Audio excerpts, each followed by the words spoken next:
Hey guys, welcome back to today's video. Today is Wednesday, September 9th, 2020, and today we're going to be talking about Joe Biden. Shocker, not really, but we're talking about his lack of Latino support, specifically in battleground states, most notably, though, Florida. Now, when we look at Florida, this is a state that Donald Trump carried in 2016, but Joe Biden enjoyed a very strong lead over President Trump back in July of 8% statewide. But since then, Donald Trump's numbers have gone up very significantly from 42.7% at a low point being 42% all the way up to 47%. With this 5-point increase, Biden's numbers reduced from 50% down to 48%. Now, while Joe Biden still leads in the state of Florida, in 2016, Donald Trump was up by 0.2%. It swung by 1%.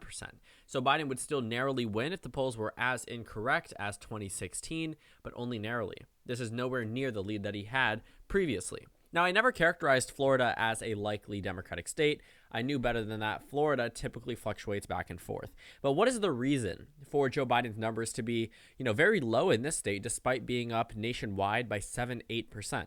In a normal election, Florida is always contested. But like I mentioned in my previous video, Florida is immune to wave years. This year, I definitely think the Democratic Party will likely ride a wave into the Senate elections, retaining the House of Representatives, into some governor elections, and possibly the White House. And as we look at battleground states, Biden is up.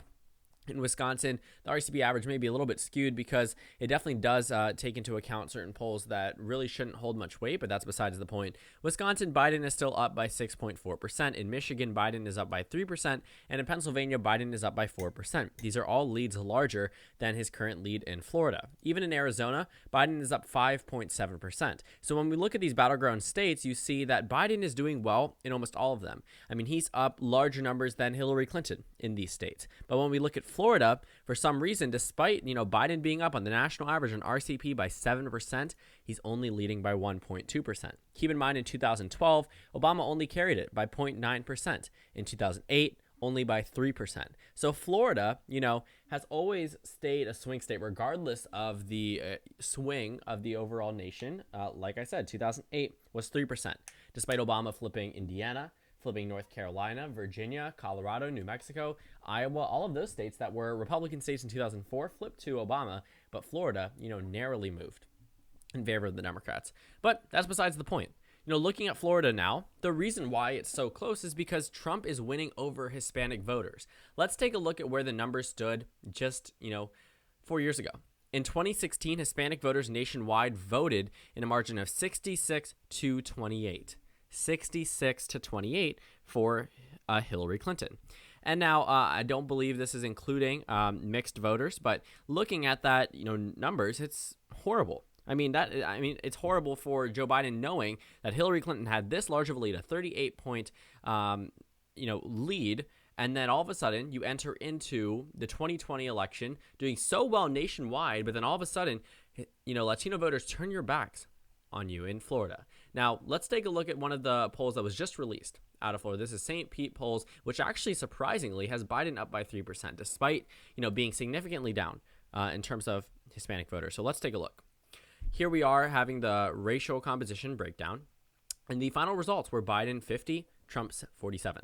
And if we look, amongst white voters, Trump has a 57 to 41 lead over Joe Biden. Amongst black, non-Hispanic voters, Trump only gets around 10% of the vote. Biden gets 87%. Amongst Asian voters, Biden gets around 5% more than Trump. And then amongst Hispanic voters, still holding a lead, but it's 12%. 12% compared to 38 on the national in 2016. And according to exit polling data, we can see it here from CNN in terms of Hispanic voters or Latino voters, 62 to 35, a difference of 27 from 2016, 27 all the way down to what? At this point where Biden is up, even if I round them both up, 12%, 27 to 12%.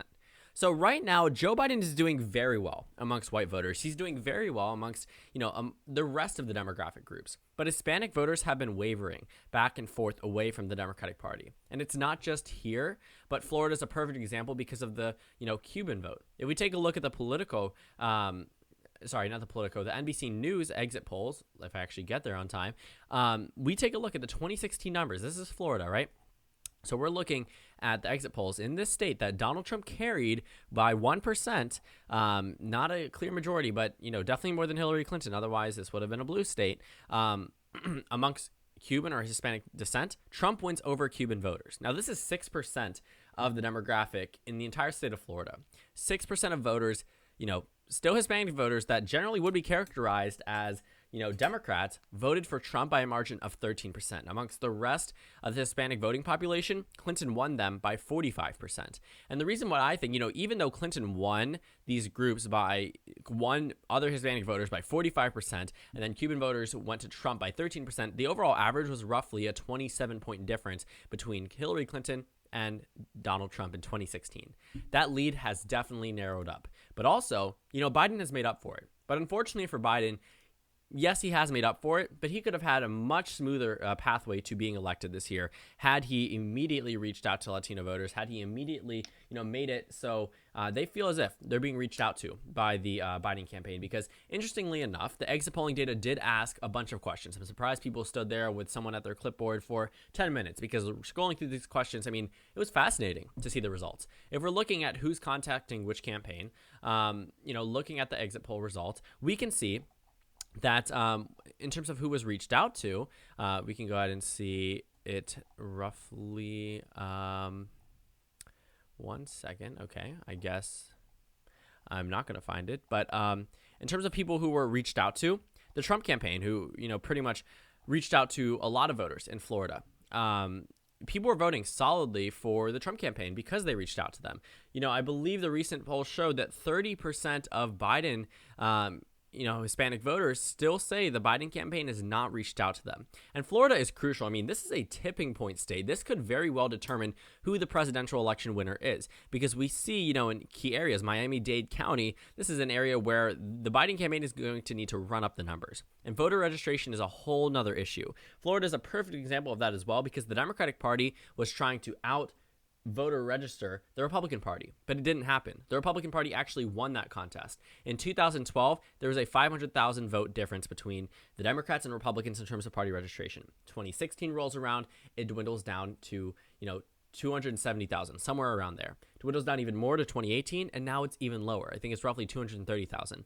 That's because the Republican Party has, ramped up voter registration efforts, and despite, Florida being very close, in both 2016 and 2018, the Republican Party still came out on top. They won it in 2016, the presidential race. They won the Senate race here. They won the Senate race. They picked up a Senate race, in 2018. They retained the governor's mansion, held more House seats than the Democrats. But like I said, these are all of the states that are swing states where the Hispanic population in the state is 10% or higher. The lean blue states are 10%, the likely blue states are 20%, and then the safe blue states are larger than that. That is, 30% plus. And when we see Texas and when we see New Mexico, these are two states that are probably going to vote very differently. Texas is probably going to go to Trump. New Mexico is probably going to go to Biden. But if Biden was able to tap into Hispanic voters the same way Beto O'Rourke was in Texas, that could be way more competitive, if not leading Biden at this point. Take a look at Arizona, New Mexico. Sorry, not New Mexico. Well, I guess you could. New Mexico, Colorado, and Nevada. These are all states in the Sunbelt region that I mentioned on the southwest part of the United States that are almost solid for Joe Biden. We see Arizona, Colorado, New Mexico, Nevada, all Biden states right now. And the reason for that is the fact that these Latino voters and white voters are combining their efforts against Donald Trump. But also, where Joe Biden is lacking in terms of Latino support, he's making up for with white voters. He's dramatically, his lead is dramatically smaller than Hillary Clinton's amongst Hispanic voters. But get this, he's dramatically, doing dramatically better than Hillary Clinton amongst white voters, which is exactly why Florida, despite the lead going from 27 for the Democrats amongst Hispanic voters down to 12, he's still leading in the state by 3% because of white voters and because of the other demographic groups that have moved a little bit further to the left when Joe Biden is the nominee. These white voters, these white college-educated voters, I just, glitched for like 3 seconds there. But they are going to be handing Joe Biden the presidency if he was to win. And yes, Latino voters definitely will contribute to that. They are still probably going to go to Joe Biden nationwide. But you can't, not acknowledge that there's a problem when a candidate on the presidential level is up 8 points nationwide on the RCP average. On the 538 average, up 7 points on the RCP average. When you are up by 7% and you're leading in Florida by a mere, 2%, 1.2% actually, according to RCP. If you're leading by that small of a margin, despite the national lead being 6 points ahead of that, that means the state is either very Republican or you're doing something wrong as a candidate. And for Joe Biden, I mean, he could very well win this election on the backs of white voters. That's what the Republican Party has pretty much been doing for the past couple of decades, which is exactly why the Democratic Party focuses mainly on minority turnout. White voters that move over, yes, that helps a lot. But in terms of just, looking at where the Democrats and the Republicans do better, typically minority areas, the Democratic Party does better, especially when they turn out in full force. So this region of the United States has, not locked down for Joe Biden, but done a lot better than I will say in Florida. And also Hispanic voters are going to be as crucial as African-American voters in Georgia and in North Carolina. And, going to solidify the vote in Northern Virginia for the Democrats, or possibly land a victory for Biden in Pennsylvania and Wisconsin. Because a lot of these swing states, while they may not independently be crucial, together, if Biden was at 2016 Hillary Clinton numbers amongst Hispanic voters, we wouldn't even be talking about this. We could have actually seen a likely Arizona on the presidential map. We could have possibly seen, a likely Florida. But the reality is that Joe Biden does have a Hispanic voter problem. He is not able to win them over the same way Hillary Clinton has.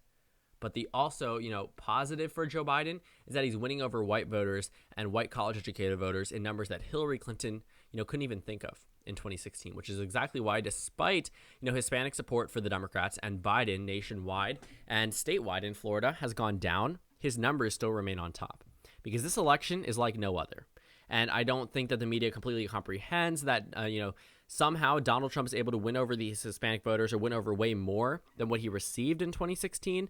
But I honestly think it's fascinating the way that Florida and a number of other, not predominantly, but, large percent of the population are Hispanic voters, the way they're moving to Trump and white voters are moving to Biden. And it's overall, making the election seem very similar in a sense to a regular election where the challenger is leading. Look, Obama 2012 or 2008. But really, we're starting to see shifts in certain demographic groups that we never really expected 4 years ago, that we didn't see 4 years ago. And we could be in for an entire shakeup. But Florida, I think, is a prime example because of the Cuban voters here that move the entire state to the right. The rest of the other states with a very large Hispanic population still are probably going to vote Biden. But, he's still not tapping into this crucial voting base as much as he could have. And I really think that was one of the main faults of the Biden campaign, not starting off early enough. Because of these, Latino voters, I believe the NBC News poll said that only, 49% of them planned on voting in 2020. 60% of them even consider it. So if people aren't considering voting or aren't excited to, not even excited, just don't even feel like they need to / want to, it's going to be very difficult for the Democratic Party to win. Because believe it or not, old white people vote. And how do they typically vote? Republican. Which is why in midterm years, when turnout is down, Republicans win. When turnout is up, Democrats win. It's a very weird thing about our American electorate, but yeah. So that's pretty much it for this video. Quick announcement, I do have merch, like I said. I made this in my previous video. I'm going to make an actual video about this tomorrow. Just a quick announcement about it. Don't want to spend too much of the time talking about this, but it will be in the description down below. You can check out some of these prices. They're pretty cool. Honestly, I just ordered, actually, I believe, the sweatshirt. So, yeah. So, thank you guys so much for watching this video again.